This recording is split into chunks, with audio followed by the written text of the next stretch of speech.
On reçoit Claude Magnier, vous êtes vice-président de Thonon Agglomération en charge du développement économique et vous êtes aussi maire de Périgny. Bonsoir. Bonsoir, bonjour Damien. Avec vous, on va parler du développement économique de Thonon Agglomération. Justement, quels sont les principaux projets d'investissement de Thonon Agglomération pour favoriser le développement économique dans la région pour cette année ? Alors, tout d'abord, nous travaillons en prospection et en opportunité d'achat, ce qui fait que nous avons une veille sur tout ce qui se passe sur les zones d'activité économique de Thonon Agglomération. Donc, il y en a 16 qui sont sous gestion de l'agglomération.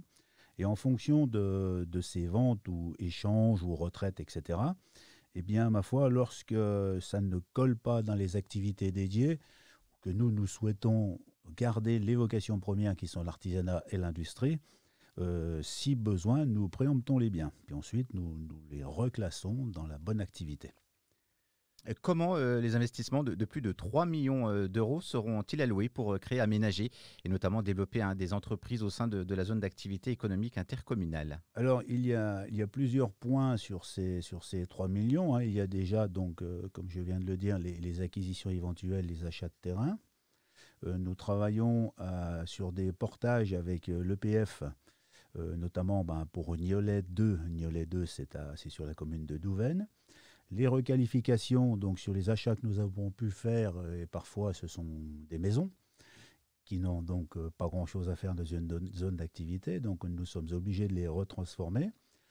Actuellement, nous travaillons sur un dispositif anti-intrusion caravane sur la zone des Bracos, donc c'est un dispositif qui coûte quand même 300 000 euros.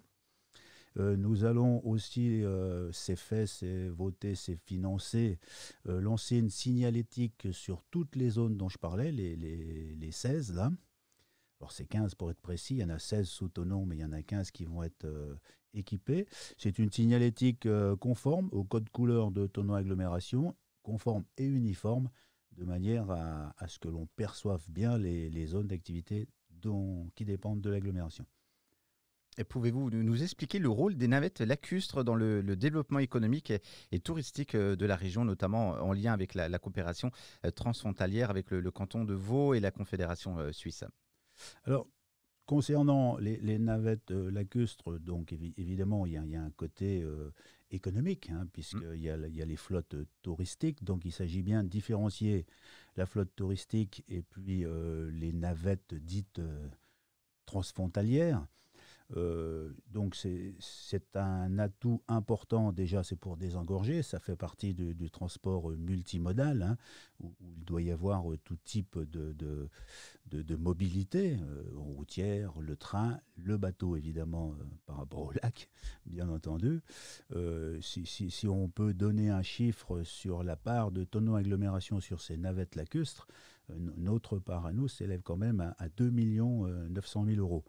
Donc, ce qui n'est pas rien. Donc l'attrait, eh bien oui, c'est comme je le dis, il faut bien différencier les deux fourchettes, qui sont le tourisme local pour faire le haut lac ou le bas lac, entre Suisse, France, nos points touristiques, et puis les navettes purement pour le travail. Quelles sont les acquisitions foncières prévues au Niolet, à Douvaine, à Fataz, à Exenvé et au Bracos, à Bon-Chablais ? Je ne sais pas si je prononce bien, mais comment ces projets contribuent-ils au développement économique local ? Alors vous êtes bien dans la bonne prononciation.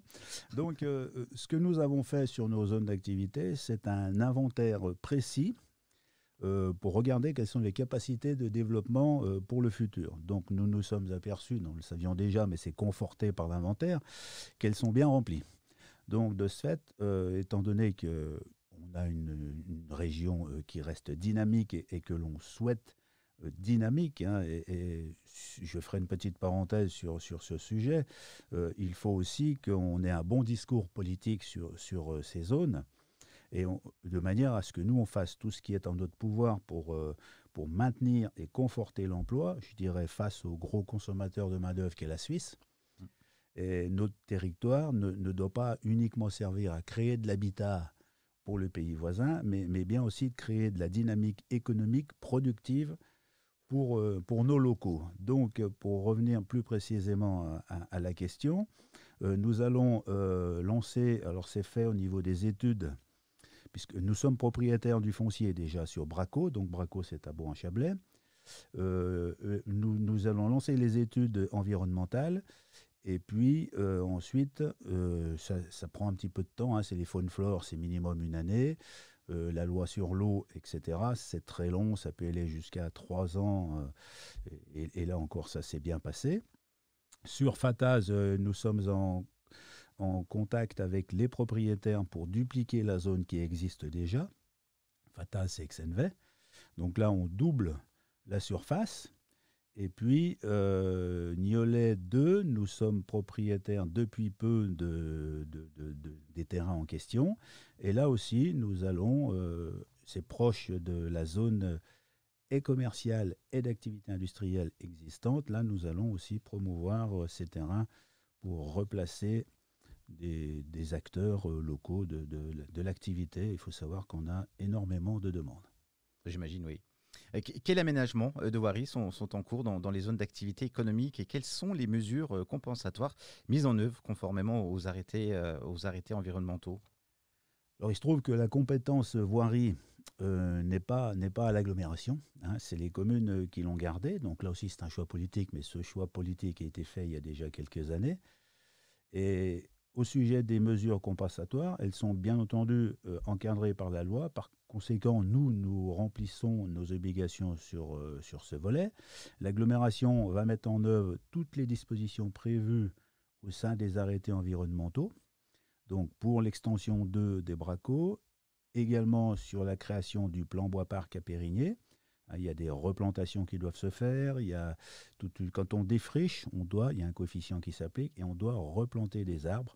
Alors, dans un périmètre pas trop excentré si possible, mais au besoin, on sort de notre territoire s'il faut, avec des prestations donc, qui sont réalisées soit en interne, soit externalisées.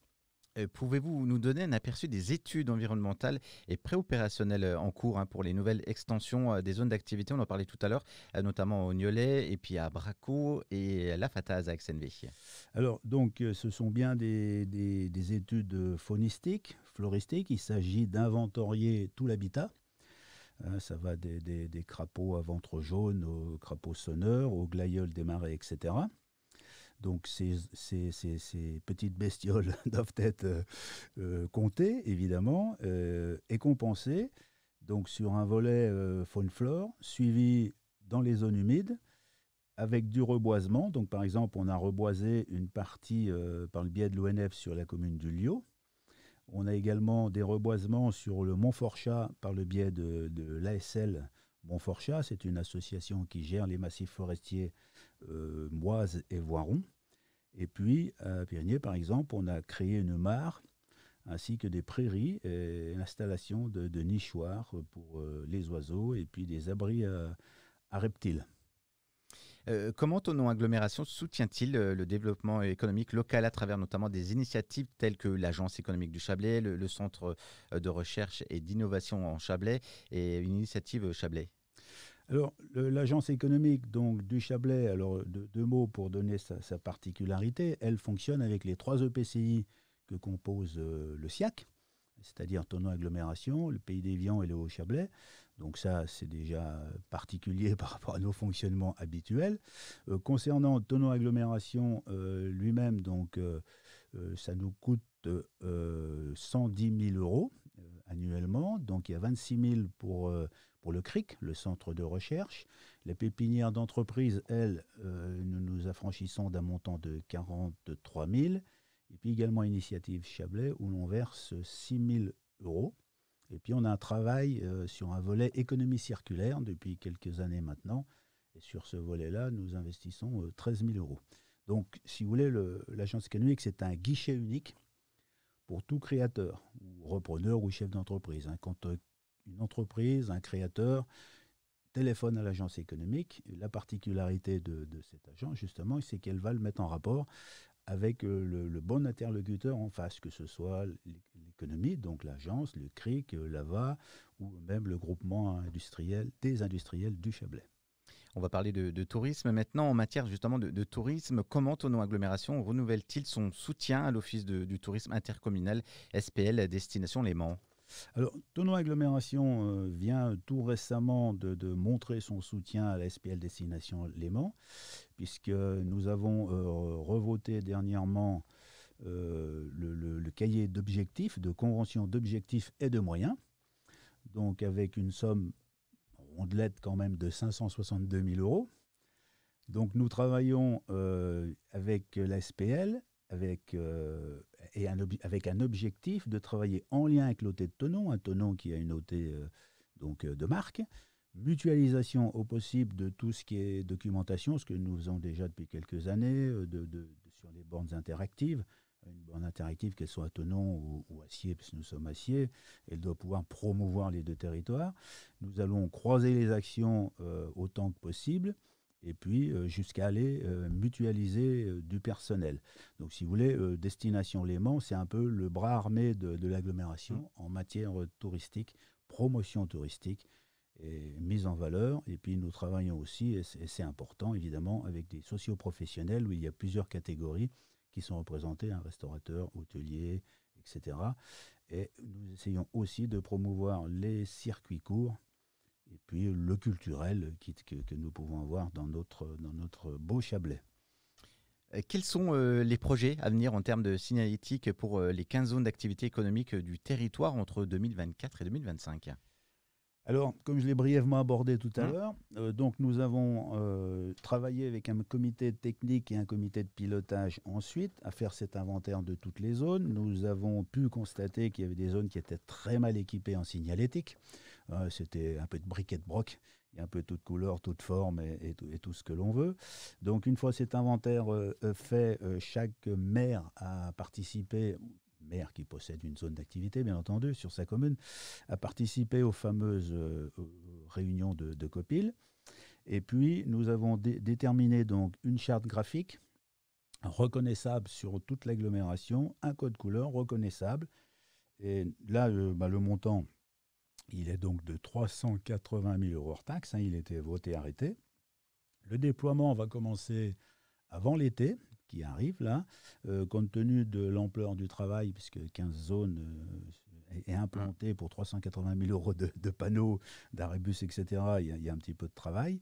Donc ça va s'étaler sur 2 années. Donc il faut savoir que le territoire des 15 zones en question représente 313 hectares, donc quand même un vaste territoire. Merci, Monsieur Manillier, d'avoir répondu à mes questions. Merci, Damien.